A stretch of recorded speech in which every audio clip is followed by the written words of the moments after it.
प्रथम तहलका न्यूज। बीते बुधवार को यानी 26 अगस्त को हरियाणा विधानसभा का एक दिवसीय मॉनसून सत्र संपन्न हुआ। करीब 3 घंटे के दौरान 13 संशोधन विधेयक रखे गए, जिसमें से 12 पास हो गए। हालांकि इस दौरान सेशन में कोई प्रश्नकाल नहीं रखा गया था, जिसके चलते लगता है कि महम से निर्दलीय विधायक बलराज कुंडू नाराज हैं और अब उनकी नाराजगी चंडीगढ़ में हुए एक प्रेस कॉन्फ्रेंस के दौरान देखने को मिली, जहां उन्होंने संपन्न हुए विधानसभा सत्र को लेकर हैरानी जताई। कुंडू ने पक्ष और विपक्ष पर निशाना साधते हुए कहा कि सदन में सब के सब मौनी बाबा बनकर बैठे रहे। का माहौल सत्र के अंदर में देख के मैं इतना मुझे दुख हुआ कि उस 90 विधायकों में से चलो 6-7 कोविड की वजह से उसमें हाजिर नहीं थे,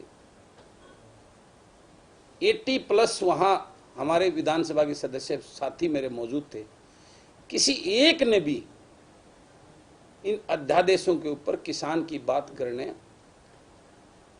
की कोई जहमत नहीं उठाई। मेरा मन बड़ा दुखी था इस बात पे। मैं देखता रहा कि क्या चल रहा है। वहां मैंने वो खेल देखा जो बाहर बड़े बड़े एक दूसरे को चोर बताते हैं, भला बुरा कहते हैं। उन नेताओं को कोई अपने आप को सत्य बताता है, कोई असत्य बोलता है किसी को। उस सत्य असत्य को मैंने जो है ना चोंच से चोंच मिलाते हुए विधानसभा के अंदर देखा। और एक मात्र भी उन नेताओं में से जो बड़ी बड़ी बात करते हैं, हम किसान नेता किसान के लिए करेंगे, एक मात्र भी वहां एक शब्द बोलने की जहमत नहीं उठाई। उन्होंने हैरानी जताते हुए कहा कि नेता विपक्ष ने बीएसी की बैठक में चर्चा न होने और केवल बिल पारित होने की बात को आखिर मान कैसे लिया। बलराज कुंडू ने कहा कि हरियाणा में सत्ता पक्ष और विपक्ष के विधायकों में से किसी एक ने भी किसान हित में अध्यादेश की आवाज नहीं उठाई। मैं तो हैरान हुआ जब नेता प्रतिपक्ष बीएससी की कमेटी में ये फैसला लेके आता है, सदन में स्पीकर साहब जब बताते हैं कि हमने बीएससी की मीटिंग में ये डिसाइड किया है कि आज कोई क्वेश्चन नहीं लगेगा, कोई कॉलिंग मोशन जो है उसका नहीं है, उसका लिखित में जवाब दे दिया जाएगा, और आज सिर्फ जो इम्पोर्टेंट बिल हैं वो सिर्फ वो बिल ही पारित किए जाएंगे। यानी कितनी चिंता है उन बिलों की, किसान की किसी को चिंता नहीं। आज किसान जिस प्रकार के, वहाँ एक बात सुन के मैं और हैरान हुआ कि वहाँ सदन के नेता ये कहते हैं कि हमें मालूम ही नहीं कि ऐसा कोई अध्यादेश आ गया है, हमारे पास उसकी कोई कॉपी नहीं आई है।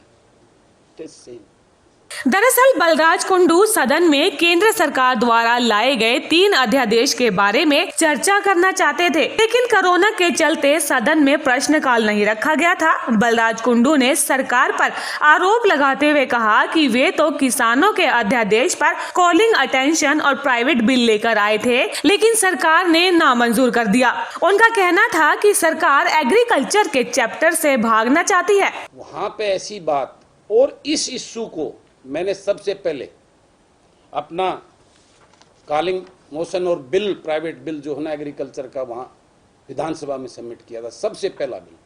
और वहाँ अगर कॉलिंग मोशन अगर कोई लगना था तो मेरा लगना चाहिए था। इसको इस बात ये बोल के मैंने जब पता कराया, ये बोल के रिजेक्ट कर दिया कि ये सेंटर का मुद्दा है, हमारा नहीं है। मैं आप सब साथियों के माध्यम से इस प्रदेश के लोगों को बताना चाहता हूं कि इन लोगों को ये नहीं पता, एग्रीकल्चर का जो इशू है वो स्टेट का चैप्टर है, और वो 7th शेड्यूल ऑफ कॉन्स्टिट्यूशन में जो है वो लिस्ट 2 जो स्टेट लिस्ट है उसके अंदर बड़ा क्लियर लिखा हुआ है, agriculture is the chapter of state government. लेकिन किस प्रकार से भाग रहे हैं। आज मैं ये पूछना चाहता हूं कि आपके विधायक, जिसकी तरफ आप बड़ी निगाहों से, बड़ी उम्मीद से कि वो आपकी लड़ाई लड़ेंगे, विधानसभा में आपका वकील बनकर आपके हकों के लिए लड़ेंगे, आज वो सब मोहन बाबा बने बैठे हुए देखे। बलराज कुंडू ने जहां सरकार पर निशाना साधा तो वहीं उन्होंने कांग्रेस को भी निशाने पर लिया। उन्होंने राहुल गांधी के एक बयान का हवाला देते हुए कहा कि हरियाणा में कांग्रेसी नेता बीजेपी के साथ मिलकर काम कर रहे हैं। ये पूरा देश जानता है कि किस प्रकार से राहुल गांधी ने अपने इन सब बड़े बड़े नेताओं को बीजेपी की बी टीम बताने का काम किया था। तो अब आपके सामने हैं ये सब लोग जो यहाँ बड़ी बड़ी बातें बड़े बड़े बात करते हैं, ये सब बीजेपी के बी टीम के रूप में काम कर रहे हैं और आप लोगों को धोखा दे रहे हैं। इस जनता को, इस हरियाणा प्रदेश के लोगों को इनका असली चेहरा ये मैं आपके सामने रख रहा हूँ। अब फैसला हरियाणा प्रदेश की जनता करेगी और उसका पहला डंके की चोट पर आपने इनको जवाब बड़ौदा के चुनाव में देना। आपको बता दें कि महम से निर्दलीय विधायक बलराज कुंडू आज यानी गुरुवार को चंडीगढ़ में थे, जहां उन्होंने विधानसभा के सेशन को लेकर पक्ष और विपक्ष दोनों को ही निशाने पर लिया। प्रथम तहलका के लिए चंडीगढ़ से bureau report. World famous Baba Ajmal Khan हर समस्या का तुरंत समाधान, जैसे नौकरी, कारोबार, वशीकरण, प्रेम विवाह, तलाक, दुश्मन से छुटकारा, घर में बीमारी का रहना, ऐसी ही समस्याओं के समाधान के लिए तुरंत फोन करें। 7 घंटों में 100% लाभ गारंटी कार्ड के साथ। World famous Baba Ajmal Khan. Mobile number 9878678629।